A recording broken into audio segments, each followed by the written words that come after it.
Andrew Miller, Shane Black from hook'emheadlines.com. Coming back at y'all today. Usually we do the Monday overreactions, but the news cycle for Texas is moving very fast right now. So we're coming at y'all on Sunday night for our overreactions show. Texas beats Houston yesterday, 31-24, narrowly escaping an upset loss at TDECU Stadium. Yesterday, we got a plethora of thoughts, injury notes, and overreactions, obviously, to talk about. Shane and I will be coming at y'all to start this video.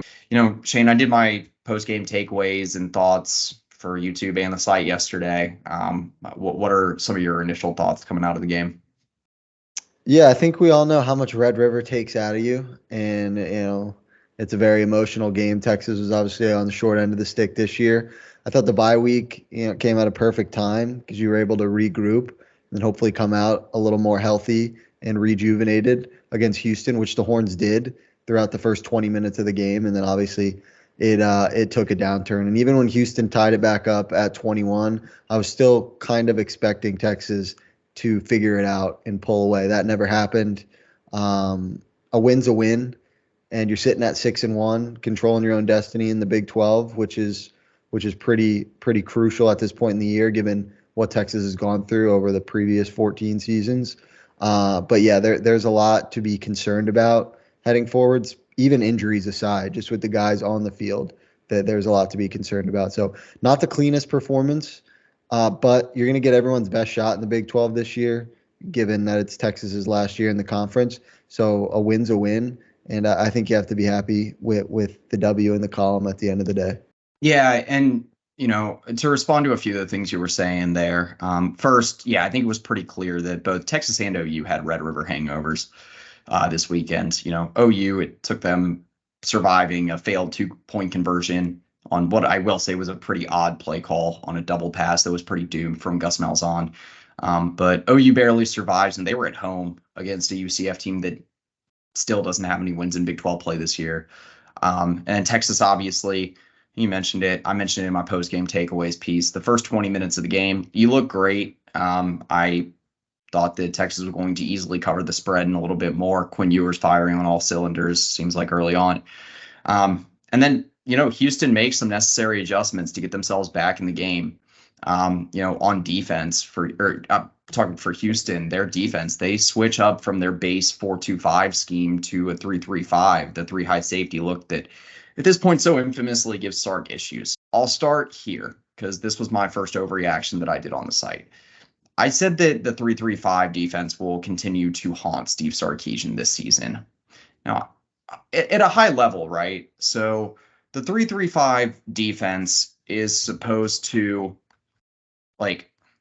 it's essentially supposed to take away a lot of stuff in the middle of the field, kind of a lot of the stuff in the short and intermediate passing game. It takes away a lot of those, short intermediate passes that Sark likes to get to guys like Xavier Worthy, Adonai Mitchell in space. Texas has been running a lot, or finding a lot of success with RPOs. Some moderately developing route concepts in the sense that, Quinn Ewers getting the ball out 3.5 seconds, being able to go through a read or two to make sure, he's finding the right guy, finding an open target and, getting the ball out. And that's been really successful. He's outside of, a few turnovers against OU and then a bad read in the middle of the field against Kansas. He's been really effective spreading the ball around. We move forward to yesterday. Houston goes from, again, playing their 4-2-5 base defense where mostly they are tight man-to-man coverage, a lot of one-on-one coverage. And they pretty much acknowledged that they weren't going to be able to hang with guys like Xavier Worthy, Adonai Mitchell, probably even like an injured Jatavian Sanders. They switched to the 3-3-5, a flyover defense, forces Texas to either beat them over the top or run the ball up the middle, which really halted what Texas was able to do on offense. The interior line, Hayden Connor wasn't getting the push necessary to, really run that inside zone on the ground. And then, Jake Major's still fighting that lower body injury where I don't think he's able to move guys off the line of scrimmage like he has kind of been accustomed to doing this for most of this season prior to the injury he suffered against OU. You finally down the stretch start to see Jonathan Brooks and CJ Baxter getting a little bit more space to work with. Finding more room to run as Houston's defense wore down in the second half, but that's just largely due to a lack of depth on Houston's defensive front. I think they got a decent defensive line. I don't think their linebackers are very good. They played decently well contesting space yesterday. I'll give them that. It was better than I thought, but still, Texas eventually was able to wear them down. But, Texas didn't try to stretch the field. And then obviously you have the injury to Ewers. And then, that's how you get what do we have? 10 points in the second half yesterday? Yeah, I think so. Because we tied 10-10 in the second half. And, I think I saw a lot of people on Twitter yesterday complaining about, Ewers checking the ball down to Jonathan Brooks too much. But, we saw so many teams give Ewers trouble last year in the flyover defense or, playing bracket coverage, really any sort of complicated cover, or I guess any sort of layered coverage concept, was giving Ewers issue, especially when he came under pressure in the pocket. And so I actually don't mind the idea of him getting these easy passes out. We still had some successful plays. We weren't turning the football over. In those regards, that was okay. But, Houston said you can either, try to beat us out in space, get one guy out in the flats and try to make 3 or 4 guys miss, beat us over the top, or run the ball up the middle. And Texas was able to do one of those 3 things late in the game, and it led to the game-winning touchdown for CJ Baxter, a 16-yard run. But I mean, I don't see much, especially given the quarterback issues we're going to have down the stretch. I think this 3-3-5 defense is going to continue to give us issues. No, I completely agree, and that's not a great thing when other defenses can look at the tape not only from Houston but from years past against Iowa State and other teams, and have the blueprint to beat a Sark-led offense. I think what I'd like to see on the outside more is Sark to be more creative in how he lines up Adonai Mitchell and Xavier Worthy. It seems like a lot of the time he just has one on one side of the field, one out wide on the other side of the field, and it's like, all right, go run your routes and be athletic. Where I'd like to see, more tight formations, more bunches, more stacks, create some natural separation, maybe with some rub routes and things of that nature. Because a lot of the times it just feels like, all right, Xavier's on an island, Adonai's on an island. And when they're bracketing them, it's hard. The windows are really tight. The reads have to be super crisp. And the 3-3-5 does a good job of those windows are there, but they're there for a split second. And when Ewers is under pressure, he's not going to be able to get the ball in there, and he's going to have to take the check down. So I like to see Sark become, a little more creative in that sense. There's a little bit of discourse on Twitter that I kind of tend to agree with. I mean, we hear it every single weekend from the color commentators talking about Steve Sarkisian's play calling prowess and how he's one of, if not the best play caller in the country. And while I certainly think he's a very good play caller, there's too many lulls. There's too many bad calls, questionable calls. The 4th down play where you try to get Adonai Mitchell 20 yards down the field when I think it was 4th and 2, 4th and 3. That's a bit questionable. And there's too many lapses. We saw this in the first 2 years for Sark's teams, and we're seeing it this year a little bit. The game progresses, and Texas will go a quarter and a half without scoring. And that certainly cannot happen, especially when your defense on the other side is getting gashed. So I think I'd like to see, especially now that we have a new quarterback, be more deliberate, and you're going to have to – it's going to be on Sark to create – some open lanes, because these guys aren't going to be able to read a defense like Ewers, and Ewers was struggling to do that against Houston. You can't expect Murphy or Manning to be much better going forward. So there's definitely a lot of cause for concern. And like I said at the beginning, going off your point, when the blueprint is out on how you can stop a team, that's not good at all. So I wouldn't expect teams to, shy away from 3-3-5. I think even if that's not their base concept, with like we saw with Houston, they're going to switch into it because that's something that clearly gives Texas problems. There's a quick summary of where I think Texas is headed offensively at a base level. So for one, I mentioned earlier, inside zone is if you can run the inside zone well and you have good physical blockers, you can get to the second, third levels and really finish some blocks downfield. Then you can run the ball very effectively against the 3-3-5 and really wear those opposing defenses down, especially in the Big 12, where I think that most teams are lacking defensive depth up front and in the front 7. I think you're going to see a lot TJ Baxter, Jonathan Brooks running through the A and the B gaps in the next few weeks. I got to say that was a positive yesterday. Is Texas outrushed Houston by like 140 yards. That Jonathan Brooks, as much trouble as he was having getting into space, he just had 3-4 guys with not a lot of help with the open and blocking lanes or anything like that. He was still getting 3-4 yards. He wasn't stuffed that much, but it wasn't breaking free that much either. So hopefully Jake Majors rests up and he's ready to go next week. Hopefully he just gets healthier and healthier. If not him, then maybe Cole Hudson. But someone that can be physical at center. Also, I think you're going to see as Jatavian Sanders gets healthier, attack the seams. That's one way to take advantage of the space afforded to you in the 3-3-5 defense. Get Jatavian Sanders against some linebackers, man. I think Ian Boyd says it. Go linebacker hunting out there. And then I think the third thing you're going to see, again, 3-3-5 defense. If you can hit the deep shot, that really, really changes things up for opposing defensive coordinators when they're running the flyover. And you're facing some teams coming up, maybe outside of TCU. I think they have a lot of athleticism back in the secondary.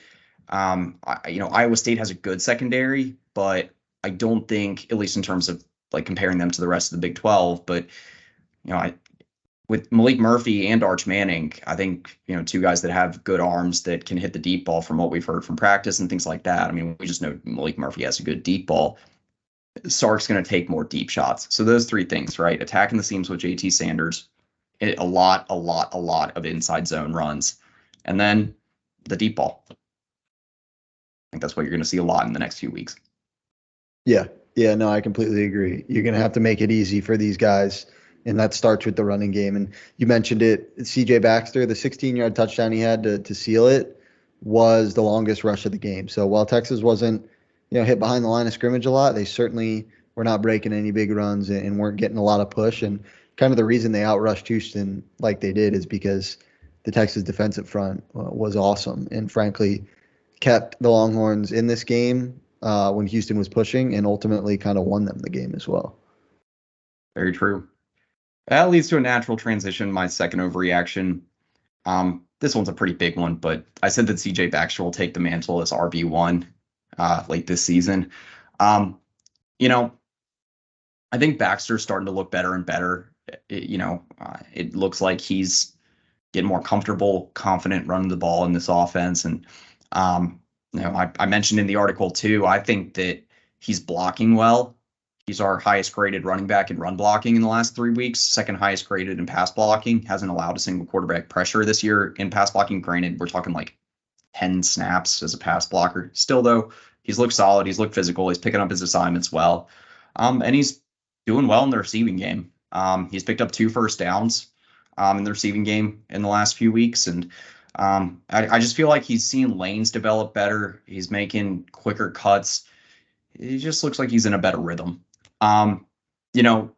Jonathan Brooks, I'd say still a guy that is looking like one of the best running backs in the Power 5 this year, albeit broke the 100-yard rushing streak. Unfortunately, finished this game with 99 rushing yards. But I still think it's going to kind of be this, I won't say thunder and lightning duo, but you still got this duo where Brooks is probably still going to get most of the carries in the next few weeks. But I think you are going to start to see that gap close a little bit more, where Baxter might start getting 12 to 15 carries a game. Brooks might be getting like 20, and we'll see where it goes from there. But, Baxter is definitely trending up right now. That nice 16-yard run, that wasn't an easy running play. Made a couple guys miss, found his way through traffic, and obviously came at a really clutch time for the Longhorns.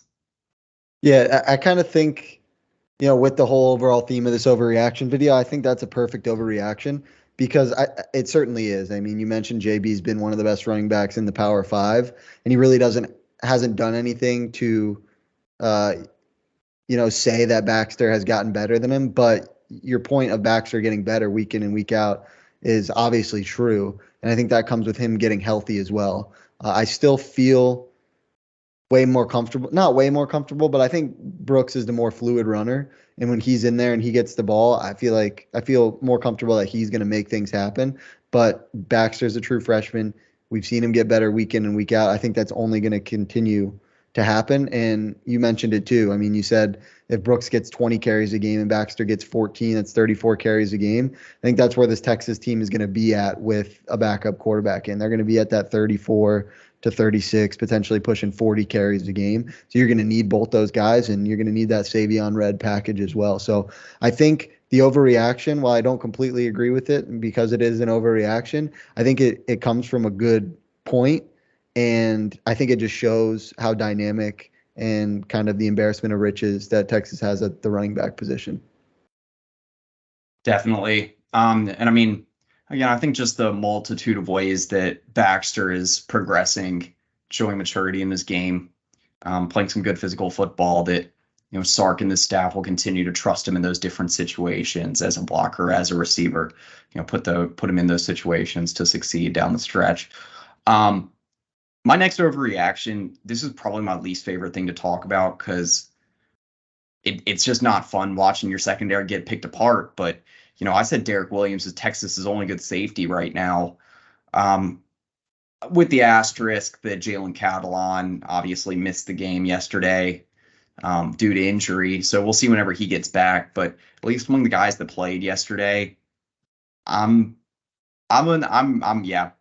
fully for this, that Derek Williams is our best safety. Yeah, I completely agree. And we had this conversation offline during the game, but watching the safeties, they just get run by so often. And it's like, if you could combine Keaton Crawford's skill or Keaton Crawford's, natural athleticism with, Michael Taft's headiness, that'd be a pretty damn good safety. But unfortunately, they're two separate players and they both have their own weaknesses. And when they're on the field at the same time, those weaknesses get exploited. I think going off of your overreaction, mine would be if and when Ryan Watts is healthy, I think you move him back to safety. I know we've kind of floated this out before, and I don't know how much he cross-trained at the position in the offseason. We know Texas likes to cross-train in the back, but Watts was pretty securely the starting boundary corner. But I think you got to do something. You got to shake it up because while the corners haven't been great, a lot of this passing, the passing defense and why it's been so bad has been on the safeties. And shout out Michael Taft. He had a nice pass breakup on the last drive. He did have an interception, but the safeties are a really, really big concern. And it's not, like you said, it's not fun to watch. And there really is almost no easy fix, because what do you do other than throw another body at the problem? You've kind of exhausted all your options. I know people talk about like Larry Turner Gooden or BJ Allen. My thought on that is, if those guys have been showing some potential in practice, why wouldn't they be playing? So they must have to. I don't know. What do you think about that? Because you do have 4-star guys who are safeties and they're on the roster. Granted, they're younger, but if you're having this much problem at the position, it can't hurt to give them a try. Yeah, I mean, I think there's some simple fixes here to help alleviate the issues, but when you're having safety issues to this degree, there's no quick fix. I mean, hope you get healthier. You mentioned the Watts idea, and I think that's interesting. I'll get to that in a second, but here's my first thing is, yes, hopefully Catalan gets back soon so that we can have some more advantageous safety combinations, better two-man combinations that we have on the field, especially in pass defense. First of all, it's going to magnify the issues when you've got so many cornerback injuries, right? Jahdae Barron was injured last week. He only played, I think, in the second half, and they had to move him to corner because of the amount of cornerback injuries that we had. Jahdae Barron, when he's healthy, alleviates a lot of issues because of how good he is contesting space, finding the ball carrier, and how sticky he is in coverage. You don't have to shadow him that much. He's very good at communicating his assignments. He's just an all-around smart player. And so, when he's off the field, it adds a lot of emphasis to, how much guys like Jaron Thompson or Keaton Crawford have to process and do at safety and pass defense, especially a guy like Keaton Crawford. You have to keep things extremely simple, I think, at this point in the secondary, because his eyes just aren't following his man. He's not seeing route concepts develop. At this point, it's just beyond frustrating. He's allowed over 200 receiving yards in coverage this season. That's on like 14 targets. No, sorry, 20 targets, I think, at this point. Either way, still not good. He's one of the worst in terms of yards per coverage snap allowed in the Big 12 among safeties this season. Michael Taft, I think he's okay. I think you can use him in certain situations, but against teams that have as good a receiving cores as Houston or like against TCU, I don't like using Taft that much. Maybe against Iowa State, I think he can be a little bit better. I think it just depends on the matchups there. And then Jaron Thompson, I don't really know what you do with that at this point. He's been exploited pretty much all season against any Power 5 team. You know, Alabama did, Baylor did. I mean, Kansas tried to, I would say, but they had Jason Bean in at quarterback. They probably would have if they had Jalen Daniels. And it was a miscommunication involving Jaron Thompson and David Benda against OU that caused us to lose the OU game. At this point, or not cost us, sorry, that's the wrong way to put that. But on the game-winning touchdown for OU, that was an issue for Thompson and Benda. I think that, again, you try to find better ways to, match your guys up. That's the first thing. I don't like the rotations right now, first and foremost. Second thing is you just got to get healthier. I don't think you necessarily conserve a guy like Ryan Watts, but hopefully he's healthy coming back next week. He's gotten a few weeks of rest. Speaking of Watts, I'll address your point earlier about putting him at safety. I would assume that you would put him at boundary safety, not field. Yeah, I think that makes sense. That'd be somewhat more of a natural transition. I think so too. I do think he's good in run defense, consistently better at tackling the ball carrier, bring him to the ground, finding the ball in the first place than most of the field corners we've had recently. If you want to compare like him to Deshaun Jameson last year, he was head and shoulders difference of who could find the ball better, get a guy down in the backfield. You could tell that too because they actually tried to send Ryan Watts on some corner blitzes and stuff last year. I know how that blitz went in the Alabama game, but he's decent in those situations, so I think he could play at boundary safety. But here's the problem with that. I could see that working if we get healthier at corner. We lost Gavin Holmes, Terrence Brooks, and that was it. And then Jahdae Barron was playing at corner, but he was hobbled. So unless we get at least Terrence Brooks back healthy, Gavin Holmes I thought was playing okay too before he suffered an injury. If we get healthier at corner and we're still having issues at safety, I'm fine moving Watts over. But he's so good at boundary corner compared to other guys we play there because I think Malik Muhammad will get there, but you can tell he's still learning the ropes. He's still a true freshman. Maybe rotate Watts in with Jalen Catalon once Catalon comes back if we're healthy at corner. I think that is an interesting idea to experiment with potentially. But it's a situational thing at best, probably. And I think it's also important to know Jalen Gilbo played a season-high 32 snaps. I actually started the game, and he was fourth in the PFF pass coverage grade. He had a fantastic open field tackle that if he didn't bring down Matthew Golden, he was probably, scoring a 70-yard touchdown pass. So I think we all know the potential of Gilbo. There's been some injury issues and, some other conflicts with the coaches, but I think at this point you kind of need everyone you can get. And if he starts coming into form, that would be, perfect timing. So he had a pretty solid game against Houston, and I'd like to see him continue to get a good amount of run out there. Yeah, I'll agree with you for the most part. There was one play, though, that I'll highlight where Gilbo did get burned in the open field for an explosive play by Joseph Banjak. Just didn't read the play well. And I think created there were so many explosive plays yesterday that you could pinpoint a multitude of Texas DBs. And I do think, I said this in my article, I do think that getting Gilbo more reps is the right move. I just think, a steady rise, don't just throw him out to the wolves because he's still pretty inexperienced. He only got to play half a season last year due to the injury, still had injury issues coming into this season. So I don't think just throwing him out there, especially when we got other inexperienced guys playing out there too, or out of position guys because we have other injuries. But you know what? Gilbo might have to step up down the stretch, especially if Barron is, it is having some bumps and bruises for a while. We'll see. I think, Barron showed in the second half he can play, but, we'll see. down the stretch. We got a lot of guys injured in the secondary, though. Second to last overreaction I got. I said that Arch Manning is the answer, with the asterisk at the time. If Ewers misses extended time, we've gotten the report in since that he suffered a grade 2 AC joint sprain in his shoulder, and there's no timetable for his return. But Pete Thamel and Anwar Richardson reported that it's not expected to be a season-ending injury. There's also reporting out there expect Malik Murphy this weekend to be QB1.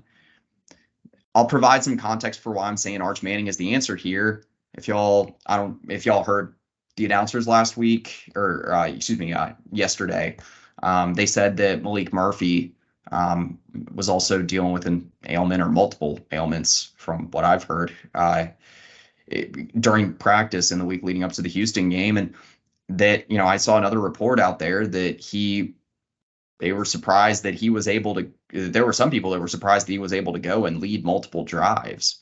It sounds like he's still dealing with a couple of injuries. I mean, I'll say this: at least prepare yourselves for the possibility that Arch Manning has to burn the red shirt this fall. The possibility. I'm not saying that it will happen, but I wouldn't be surprised if Sark does get Arch some live game reps just because he has to make sure that he's ready. Yeah. Do we want to do the full quarterback conversation now, or, I mean, in what regard? In kind of what do we do? What light, I guess. What do we do now that we know Quinn is injured? He's going to miss some time. Hopefully tomorrow in Sark's Monday presser, he gives us more of a confirmation on is that 2 weeks? Is it looking towards potentially coming back in Arlington, or? Sure, yeah. So my thoughts on. Can I get one thing out before we jump into it, though? Definitely. This is a key note that I saw. Danny Davis, I believe he's from the Statesman, reported today that he's Statesman. That he reported earlier today that UT officials said that Sark is not going to address Quinn Ewers' injury status tomorrow. Now, here's the asterisk with that. That report from him came this afternoon. This was 6-7 hours ago, as of the time we're recording this video. I don't know, after the reporting came out today from Pete Thamel and Anwar saying that, it is a grade 2 AC joint sprain, that could change things. He might be more willing to address the injury status now that reporting is out there. But, Sark, he's not very forthcoming with that information. I wouldn't be surprised if he just gives kind of a pretty bland answer. Yeah. Little substance about it tomorrow. Yeah. I mean, as a fan and someone who covers the team, I would kind of like to know a little more, but I also see why Sark would be very vague, and that forces defenses to possibly prepare for 3 different quarterbacks, so that gives you somewhat of an upper hand there. But in general, my feelings about this, even dating to the offseason, were that Malik Murphy was always going to be named the backup, because if you name Arch Manning the backup, that shows that the true freshman had already, stepped past him, and that pretty much guarantees Murphy would be in the portal by December. That said, now that you actually have to play one of them, I completely trust Sark in his decision. We've seen he's a quarterback whisperer at the collegiate level. We've seen his history, and I'm going to be one of those guys who isn't clamoring for Murphy or Manning. I'm going to trust Sark.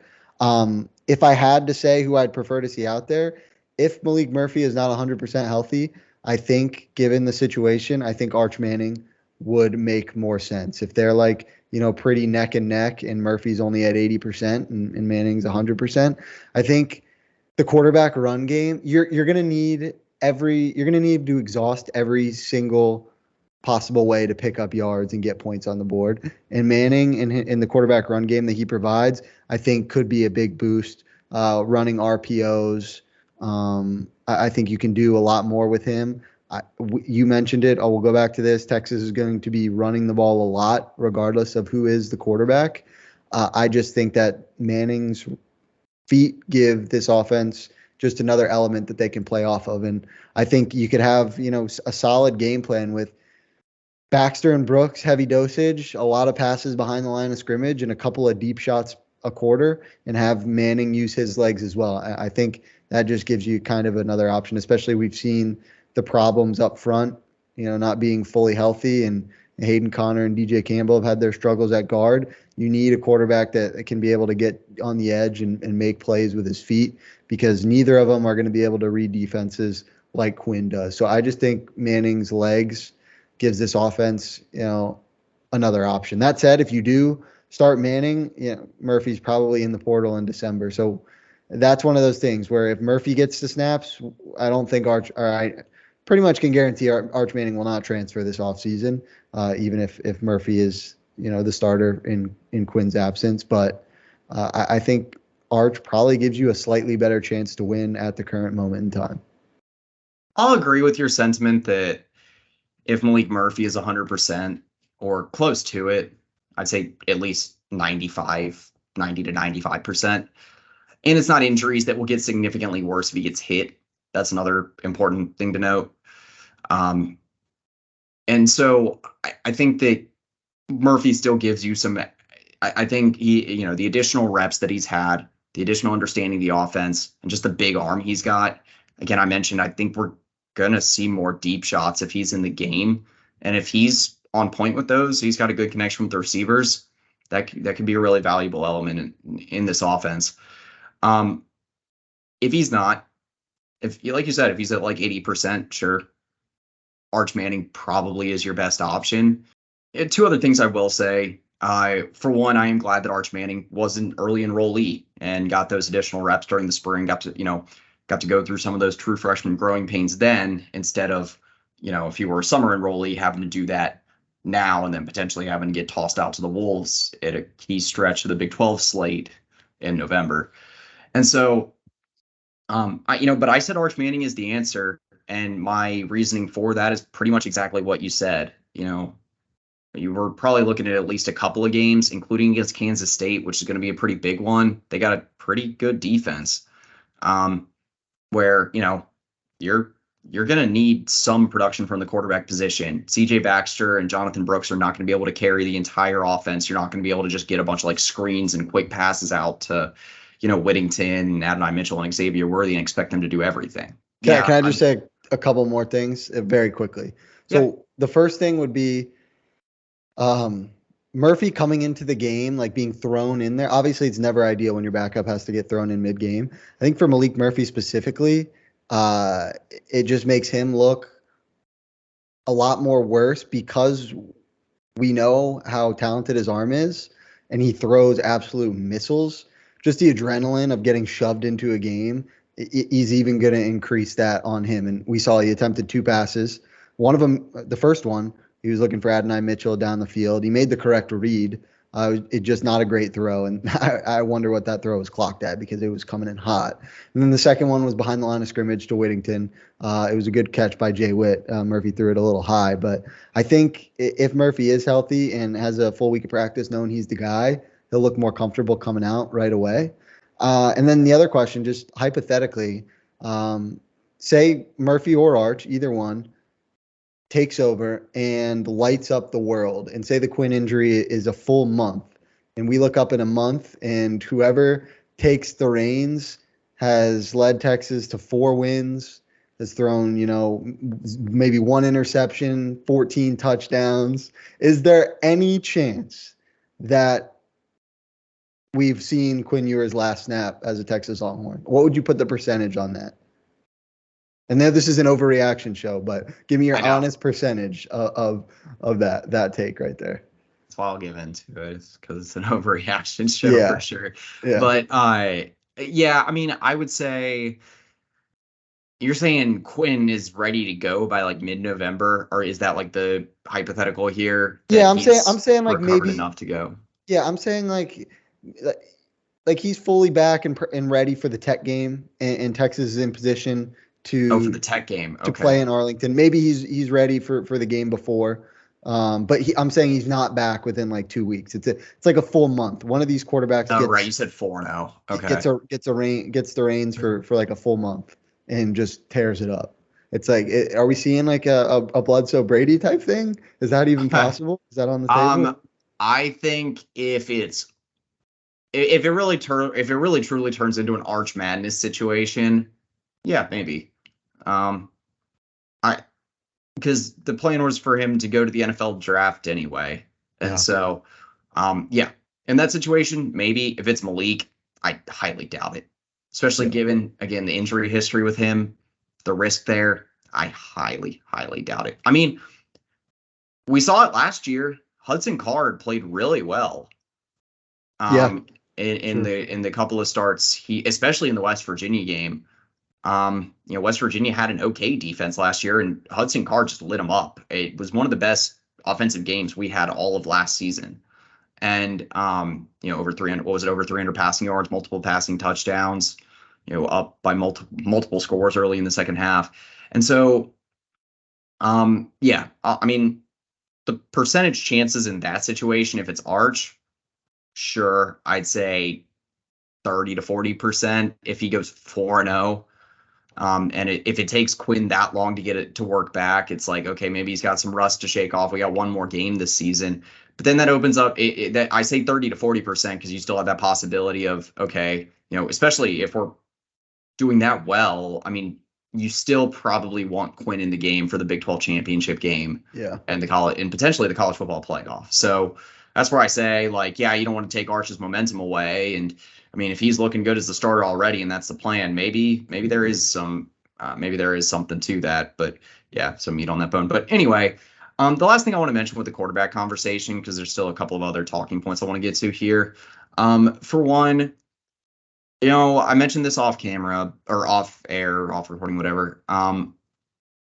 Let's think back a few years ago. Sam Ehlinger suffered I believe a very similar injury to what Quinn suffered yesterday. An AC joint sprain. I don't remember what the grade was on Sam's, but this was back in 2018. I know that he missed the Baylor game that year. And then did he miss, how many games did he miss that year? Was it just one? I think it was just Baylor, and Bouchel pulled that one out. Yeah. I'm looking right now. I'm seeing October. Yeah, because I was at that game. October 13th, 2018. He was diagnosed with that. So I'm gonna look up quickly his stats going forward. But yeah. And I remember he re-injured it later. Because I mean, and let's take a pause here. Sam Ehlinger always ran with his head down. He'd like to bowl people over, loved to run people over, put his shoulder down a ton. So he was always prone to that contact. He was taking a lot of hits. Quinn Ewers, while I wrote this in my takeaways piece yesterday, I do think I just don't get it. I don't get why he's taking all these unnecessary hits.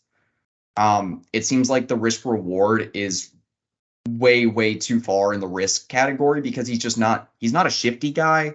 So it's like, he's not going to be making these people miss. And then, like, I get it. Even if you slide, you're still in a prone position. Like, you're still at risk for injury there. We kind of saw that with Dylan Gabriel last year. But for Quinn, right, like, you've had some pretty disastrous results now from putting your body on the line, putting your body at risk. He's hit really hard against OU, fumbles the ball at a key point in that game, and then he gets injured this game. Granted, I don't know if that hit from Ugwebu was the one that necessarily caused that shoulder injury initially. I think it was a play earlier in the game that initially hurt his shoulder. And that is a natural transition to my last overreaction, which is injuries will squash Texas's Big 12 title hopes. This one for me is on the borderline of an overreaction because it depends on how severe these injuries are. So, me saying this as an overreaction, I will go through the list of players that are injured, and if I have any statuses for them, I'll mention that. But for most of these guys, I do not. On offense, I don't think we suffered any new injuries on offense. Am I correct about that? Yeah, besides Quinn. Yeah, right. And so the pre-existing ones, Cole Hudson, Jake Majors, Jatavion Sanders, Majors obviously played. I remember there was a report last week that said one of the guys that was an injured center was going to try to gut it out, and that sure enough, that was Jake Majors. We got the report a few hours before the game, said he was going to be active. I would assume, because he looked still pretty good. I'd say an injured Jake Majors still looked better this weekend than Connor Robertson did against OU. Different games, but I'd still rather have Majors in there. I'd assume he's going to get better week by week, judging by the trend line he's on right now. I mean, 2 weeks back, he's able to play. That's got to be a pretty good sign of where his injury's headed, or where the recovery is headed, the direction it's headed in. Jatavion Sanders, similar deal with Jake Majors in the sense that, he didn't really miss any time after the Kansas game. He did play over 36 snaps against OU. Granted, obviously, he was clearly limited, hobbled still on that ankle that he sprained against Kansas. I think against Houston, he looked a lot healthier. I think you can tell that he was only targeted a few times. Obviously, they're still working him back to full health, but I think he's going to get involved more and more and more down the stretch on offense. Hudson, we'll see. I mean, I know they like to put him in different spots. He's kind of their versatile sixth guy along the offensive line, but he's been dealing with injuries all season. I don't think he's played a snap since the Wyoming game, at least in live game action. On defense, this is where the laundry list gets very, very long. Along the defensive line, unfortunately, Alfred Collins, senior defensive lineman, suffered an injury. That was unfortunate because the pass rush really stalled out down the stretch. You had Ethan Burke also suffer an injury. Alfred Collins had that, a nice sack where he fought through a holding call. That was one of those just freak of nature moments for Alfred Collins early in the game. You get to see those, a couple of those every year. But I don't know his status. I don't believe he returned to the game, though. Ethan Burke, he suffered an injury. Do you know if he returned? I don't remember. I don't remember seeing him. Granted, he can go unnoticed for a couple series, but I don't remember seeing him back on the field. Yeah, neither do I. Jet Bush also suffered an injury. I don't remember if he returned either, but I do know that both him and Burke played around 30, 40 snaps against Houston, so we will monitor for their status updates. Moving to the defensive backfield, this is where most of the injuries are. Terrence Brooks, sophomore field corner. He tried to he got a big hit on the receiver, but it looked like he suffered an upper body injury on that hit. I don't believe he returned to the game because they started playing Jahdae Barron more at corner after he had to leave. Gavin Holmes suffered an injury. I don't believe he returned to the game. Holmes played 26 snaps, so I did not see him return after that. Jahdae Barron, I don't think he suffered an injury during the game, but he suffered an injury, or he was dealing with a lower body injury and was limited in practice during the week. They weren't sure I don't think the plan was to play him this weekend. I think it was just out of necessity that they had to throw him in the game. Ryan Watts, redshirt junior boundary corner. He is obviously still dealing with a lower body issue. He suffered an injury, I believe a hamstring is the specific injury he suffered against Kansas. He has not played at all since that game. I really hope to see him back against BYU. I think that's realistic, but I still don't know how much longer he will be. I know he was a game time decision heading into the Houston game. So hopefully if he was questionable this weekend, another week of rest and recovery, healing up can, get him back to a spot where he's ready to go next week. That's all speculation though. I do know that we need him though back in the defensive backfield. That is for sure. And then Jalen Catalon, senior safety. The original prognosis was that he was like day-to-day in practice, and it sounded like he was going to be good to go. But I saw some reporting late last week that there was someone that had suffered a setback and that wouldn't be the case, and that it turned out to be Catalon. Knowing his injury history, I don't know if he maybe suffered another issue or if just suffered a setback. I would assume terminology setback, that it was the same injury that he was dealing with against OU that knocked him out of that game, but he didn't play at all. Hopefully we get him back for BYU. Obviously we need as much safety help as we can get right now. But man, it is a long list of injuries on defense. And We play some bad offenses down the stretch. Don't get me wrong. Texas Tech is kind of in the gutter on offense right now. Iowa State's offense, they confuse me. I think for Iowa State, they're definitely getting better. Their defense is pretty good. I do think Rocco Becht will be a good quarterback for them. I've actually watched a good amount of tape on him this year. He's been playing pretty well in Big 12 play. Iowa State now 3-1. Rocco Becht averaging over 250 yards per game in Big 12 play. He's completely turned a corner since the start of conference play. He's just a true freshman, ran into a tough situation there, but given their situation, he's playing well. He's put up some pretty big numbers against decent defenses, and so I'd be a little bit worried about Iowa State, especially since we're playing in Ames. That's always a tricky place to play. And then we got TCU's offense, which who knows what they are at this point. They just go in and blow out BYU, putting up 44 points. Obviously, Chandler Morris is out for a while, and they go into Kansas State last weekend and just get their doors blown off 41-3. And so I don't know, but Kansas State, they got this 2-quarterback system right now that's really difficult to figure out, and they're starting to put up numbers. My point being that down the stretch, there are still some good offenses we play, or at least some tricky games. And these injuries on defense, hopefully the majority of these guys are ready to go in the next few weeks. And in the meantime, we can kind of plug and play. We still got a lot of depth up front. I'm not as confident in our depth in the secondary at this point, but we still got some good young guys that I think can fill in pretty well. I think I trust guys like Malik Muhammad, Derek Williams, obviously, to take reps consistently as starters, and then hopefully guys like Jalen Gilbo are ready to go, and then getting Watts back soon, Terrence Brooks, that's going to be key. Yeah, so you named 11 different players with injuries. 9 of those guys are starters.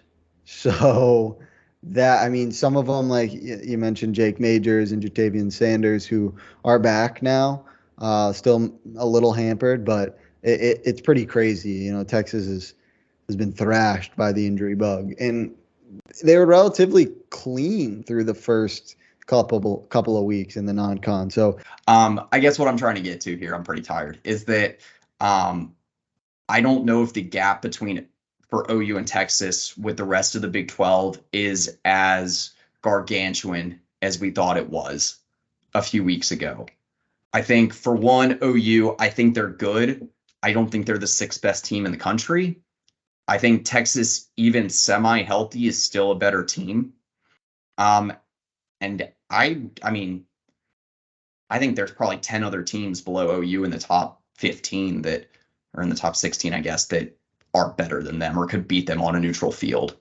I just think Dylan Gabriel kind of had the game of his life, making a ton of crazy plays in Red River. And Texas, if they're injured, that levels the playing field with a lot of other Big 12 teams. And I think, again, a lot of these teams down the stretch, they live for this game, man. They want to beat Texas. This is their last shot at them. Guy like you saw Dana Holgerson that was just putting everything he had into this game this weekend. And I think you're going to see the same. BYU, maybe not. There's not that pre-established rivalry there. But, Kansas State, they're going to want to get back at Texas after, Texas has won this game for a few years in a row. I think the same can be said for Iowa State, TCU, Texas Tech, obviously. These are all teams that are, Texas is going to be their November Super Bowl, if you will. I guess TCU still has Baylor, but, Baylor's not very good this year. I think Texas could very well be TCU's biggest game in November. Yeah, no, I completely agree with everything you said. And that's why, Red River obviously is super important for a lot of reasons. But this year specifically, you just really thinned your margin of error for the rest of the season, where even at this point in time, I don't even think you can technically say Texas controls its own destiny, because if Oklahoma State wins out, then you'd have a 3-way tie potentially all at 8-1 with Oklahoma State, Texas. Regardless if Texas takes care of business, I think there's a really good chance they end up in Arlington. But now if you drop one and it's the wrong one, you could be 7-2, looking at Oklahoma play Kansas State in Arlington. So, yeah, unfortunate, but, it's next man up mentality. That's what Sark always says. So hopefully they kind of get the mojo back against BYU this week. and take that into Kansas State and through the rest of the season. Yeah, that's fair. I'll end on this because we're running up pretty long here. Man, the injuries. I knew that this was. It's the least fun talking point for me every time. I just don't. I don't like to. I try not to speculate on any of it, but it's weird right now because you don't know a lot about the injuries, and so many of these guys are so important to the team and its success down the stretch. So you kind of have to talk about it in a speculative manner in a way. And so, like I said, let's finish here though. I guess in a weird way, it's fun to look back and see how wrong we were about some of these Texas Houston score predictions. The pregame spread was 23.5, I believe, in favor of Texas. You said 41-20. Tark and I both had I don't remember what our exact score predictions were, but we both had them winning by 24. And then so among us, you actually get the points this week. Nice. I'd have to go back and tally them up. I know I am in last place. That I do know. I think I've only got 1 or 2 wins on the season. But we just added a new contributor, Brian, to the team. He actually predicted 35-17. So Brian is stepping in. For the Hook 'em Horn show standings, it's either you or Tark that's in the lead right now. I'll go back and tally it up. But for the Hook 'em headline staff prediction standings, we'll see if Brian ends up catching up pretty quickly. I don't know. He's got 1 in and he's hit it. And knowing how we pick games, Brian could be right at the top pretty quickly. Well, Tark's pretty much always the most optimistic. So if he gets it, it's usually because we outperformed expectations, and it's usually either you or I that's the least optimistic. Because I think this team is good, so I've kind of bought in a little bit more lately, but yeah. Anyway, that's all I got. My best take of the year was that West Virginia was fraudulent. I haven't been too on point with my Texas predictions thus far, but like you said, I'm normally pretty pessimistic, so when I'm not on point, that means the Horns are doing pretty well. Yeah. Oh, we never did this. I'm gonna need to get the updated one. Okay, so actually this was the last thing I wanted to do, because I wanted to do some like mid-season review last week, but we ended up doing the college basketball thing instead, which I am finally almost done editing, so that will be up either Monday or Tuesday.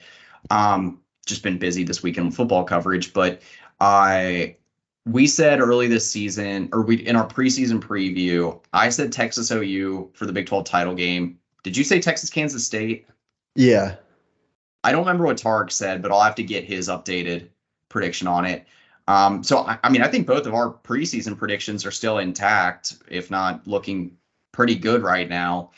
Do you stick with yours or do you change it?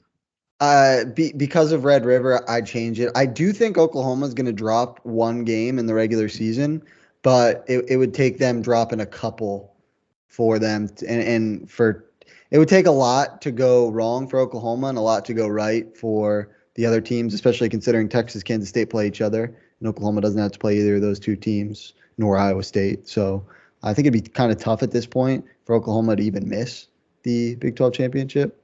I would go Oklahoma, Texas, but very haphazardly. I think it could very well be Oklahoma, Kansas State. That's why I think that game November 4th is essentially it could be your season, really. You're going to be doing a lot of scoreboard watching if you lose that game, and that is always the absolute worst. So. Yeah, very fair. I'm gonna stick with mine because I do think it's gonna be a Texas OU rematch. I do think I agree with you. I think OU drops 1 more down the stretch this season. And I do think that there's a decent chance. You got that group of 3-1 teams in the Big 12 right now between Oklahoma State, Iowa State, and Kansas State. That if they continue to get better down the stretch, they could be realistic threats to at least derail like college football playoff hopes for Texas and or OU. Yeah. And just continue kind of this cannibalization in the Big 12. You also got Kansas sitting back there that I think is a very good team, and that they play OU this weekend. Let's see. Let's go Jayhawks. Anyway, I'd like to see. I want to see something good for Kansas this year. I feel bad for Jalen Daniels. He's had a lot of injury issues the last 2 years, and he's obviously one of the best quarterbacks in the Big 12, one of the best players in the Big 12, I think, when healthy. And so hopefully we'll see some good stuff for them. I also think OU's kind of stretched their luck in the last couple of weeks.